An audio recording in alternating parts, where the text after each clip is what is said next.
Hi everybody, Worcester Health Club live here with Paul. Today we're going to go through a bit of a core sequence you can do. Another one you can just do at home, it's not going to take any equipment, and one you can either build into another part of you or another workout you're already doing, or you can just make it, if you want to improve your core strength over the next couple of weeks while you're at home, this is a great way to get started. Now as I go through, I'm going to try and give you some different levels for each movement pattern, so that if you're more advanced or need to regress the movement pattern a little bit, you can find the right level that's going to work for you. The first one we're going to look at today is what I call a seated lean back. So we sit with a nice tall posture, so my knees are bent, whether that's here or here, it doesn't matter too much as long as they're soft. What I'm looking to do is try and think about lifting my posture nice and tall, as if someone's pulling my shoulders towards the roof. Now, keeping that nice tall posture, I'm going to try and lean back, sustaining that position as long as I possibly can, and then come down to the ground. And you'll see I kind of lost a little bit of form right at the end where I almost dropped. Okay, that's what we're trying to avoid. Come back up. You can come back up whatever method suits you, but try not to use too much momentum. My emphasis is on the lowering down phase. Okay, so I'm lowering down with control and trying to maintain control in that last kind of 10 or 15 degrees as I come back up. Now, if this was too difficult for you, you could simply control to the point where you feel like you're getting fatigued and then lower yourself down to the last part of the movement, or you could come back up nice and tall, just go to where you feel good. So I could just lower myself down to 45 degrees and come back up and sit nice and tall in my posture.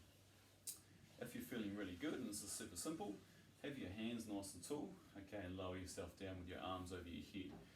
Adding length to your body, we increase the amount of tension on the lever, okay, which makes the movement pattern a little bit harder. My goal for you to try and do is to do 12 repetitions with really good control. If you can do 12 really well, think about taking those arms overhead. If you can still do it really well, try and slow your movement down, particularly in the last kind of 10 or 15 degrees. See if you can really control that last part of the movement pattern. Where are you working? Nice and deep into your lower abdominals, okay, into your hip flexors. So think kind of that belly button region should be where you're working. If you're working too high up top, it means you're kind of crunching into that lower back a little bit. So think about staying nice and tall through your posture. The next movement we're going to focus on our rotation pattern. Okay, so I'm only on a slight angle here. What I'm looking for you to do here is to come up and to start with your knees 90 degrees and your hips 90 degrees. My hands are going nice and wide. What I'm looking to do here is to take my knees in that same position and I'm going to rotate them across, ideally all the way to the ground. Okay. Now my legs are gone to the right. It's the left side of my abdominals that are going to rotate them and bring them back up to the middle point. Okay. And of course I go the same thing on the other side. So I've gone to my left this time. I'm keeping my knees at the same angle. So it's my right hand side that's going to work to rotate back to the middle. So what I'm going to do is side to side. Now how would we make that harder? If we want to make it harder, we go along a lever. Okay. So now I've got my legs straight. Okay, and that increases the intensity by adding length to the lever we're trying to move. Come back into the middle, and do the same thing the other side. Now I think my couch's going to get in the way here, but you can imagine if you go all the way to the ground, where you might get to as well. How would I make it easier? I simply go to this range of motion. So I go to where I feel good, and where I feel like I've got control, and I'll come back in the middle. And I could also bring my legs down to the ground in between each repetition, okay, because there will be a bit of fatigue from holding your legs in that position the entire time.